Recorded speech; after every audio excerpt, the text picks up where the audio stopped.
इस्माइल हानिया के कत्ल के बाद सोशल मीडिया पर भी एक जंग चल रही है, जिसमें फेसबुक यानी आज का मेटा पूरी तरह से इजराइल के साथ खड़ा हुआ नजर आ रहा है।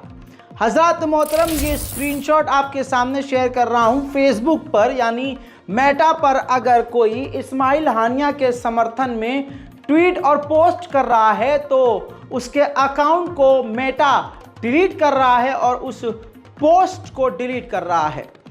यह पहली बार नहीं है कि फेसबुक यानी मेटा खुलकर इजराइल का साथ दे रहा है या इजराइल की पॉलिसी को अपनी पॉलिसी मान रहा है।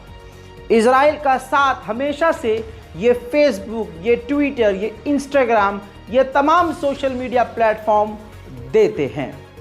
हजरात, यहाँ पर एक चीज़ आपको भी समझनी होगी। इंटरनेशनल वेस्टर्न देशों के हिसाब से इंटरनेशनल लेवल पर हमास एक टेररिस्ट ऑर्गेनाइजेशन है।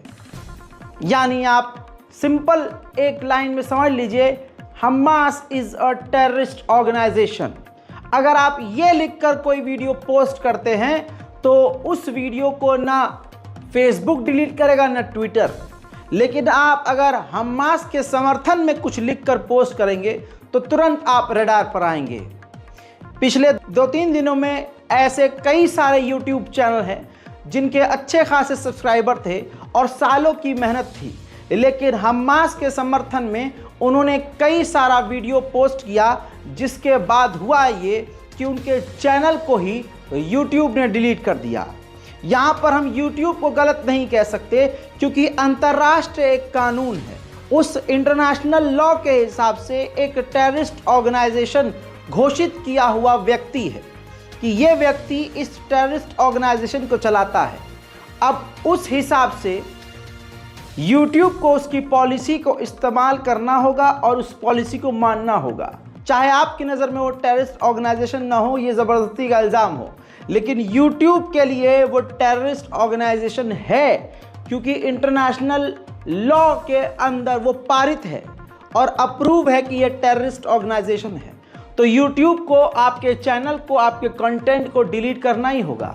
इसलिए थोड़ा दिमाग से काम लीजिए और इमोशंस को कंट्रोल करके बैलेंस में चलिए। इस्माइल हानिया के कत्ल के बाद इजराइल और हमास की बातचीत महीनों तक के लिए पोस्टपोन्ड हो सकती है, या मैं क्लियर कह दूं हो गई है, क्योंकि अब बातचीत के तमाम रास्ते बंद हो चुके हैं। ईरान के फेलियर की बात इससे पहले की रिपोर्ट में कर चुका हूं, लेकिन आपको बताऊंगा हिजबुल्लाह का भी बड़ा नुकसान। बैरूत में, लेबनान की राजधानी में इजराइल ने जो एयर स्ट्राइक किया, उसमें हिजबुल्लाह के टॉप नंबर के, दूसरे नंबर के जो सबसे बड़े कमांडर, जिसके बारे में हिजबुल्लाह ने पहले बोला कि नहीं वो बचे हैं और उन पर कोई आंच नहीं आई है, साबित हो गया है और अब हिजबुल्लाह ने मान लिया है। पूरी स्क्रीन पर दिखा रहा हूं, ये वो हिजबुल्लाह के सेकंड टॉप कमांडर हैं जिनका इजराइल ने लेबनान के अंदर, लेबनान की राजधानी में बमबारी करके कत्ल कर दिया है। साथ ही आपको बता दूं कि इसी लेबनान के ऊपर हुए हमले में ईरान के एक सीनियर कमांडर की भी मौत हो गई है। हजरत मोहतरम, इसके अलावा लेबनान के लिए अमेरिका ने लेवल 4 की ट्रैवल एडवाइजरी जारी कर दी है। यानी कह दिया है अमेरिकियों से कि अगर आप में से कोई अमेरिकी वहां जाता है तो अब हमसे बचाव की उम्मीद मत करना कि हम बचा सकेंगे, क्योंकि हम पहले से मना कर चुके हैं कि नहीं जाना है। अमेरिका के साथ साथ कतर, जॉर्डन, इजिप्ट, बहुत सारे, लगभग तमाम देशों ने लेबनान जाने से अपने लोगों को मना कर दिया है। लेबनान के ऊपर जो इजराइल ने खौफनाक हमला किया, उनमें मारे जाने वाले लोगों के जनाजे में लाखों की भीड़ थी।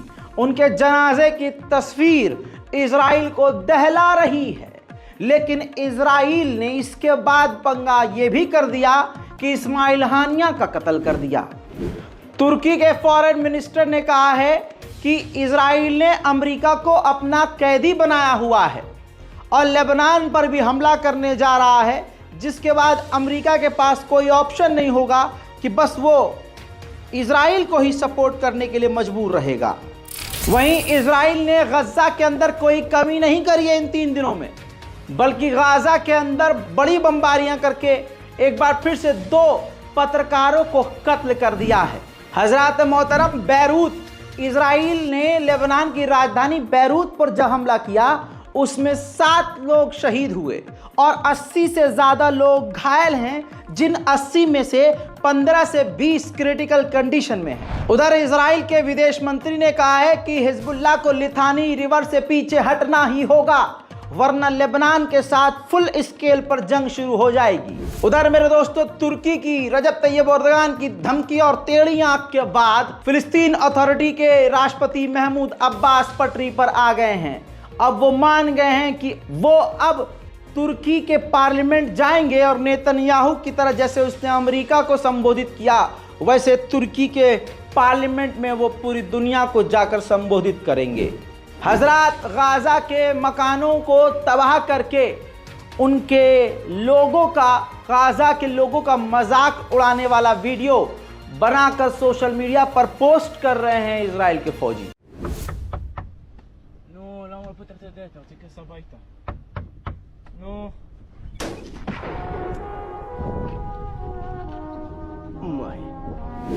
उधर अमेरिका ने हूथीस के नेटवर्क पर और पाबंदी लगाई है और जिन पर पाबंदी लगी थी उन पर पाबंदियां बढ़ाई हैं। इजराइल खान यूनुस के इलाके से जब निकला तो 40 तो डेड बॉडी अलग अलग मिली और 200 अभी भी फिलिस्तीनी लापता हैं। उधर अब वेस्ट बैंक, फिलिस्तीन के वेस्ट बैंक की तस्वीर दिखा रहा हूं, देख लीजिए। वेस्ट बैंक में इजराइल की फौज ने रेड करी और फिलिस्तीनियों के मकानों को डैमेज किया और कई फिलिस्तीनियों को घायल करते हुए गिरफ्तार किया। उधर से अमेरिका ने इराक पर बमबारी की। कल मैंने आपको अपडेट दिया था छोटा सा। उस इराक पर हुई अमेरिकी बमबारी में 4 इराकियों की मौत हुई, जिसकी निंदा इराक ने की है। उधर यूएन की रिपोर्ट से खुलासा हुआ है कि इजराइल अपनी जेल में फिलिस्तीनियों को टॉर्चर कर रहा है।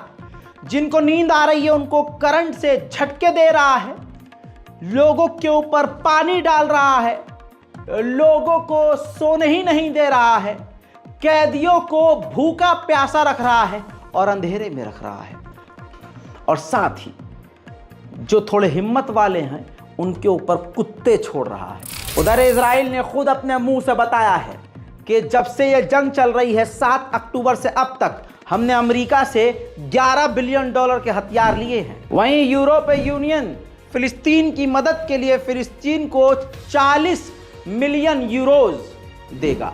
फिलहाल इस रिपोर्ट में अभी के लिए इतना ही। चैनल को जल्दी से सब्सक्राइब कीजिए ताकि मिडिल ईस्ट और दुनिया में जो बड़े बड़े कांड हो रहे हैं आपसे मिस ना हो और आसान और सिंपल भाषा में आपको पता चलता रहे।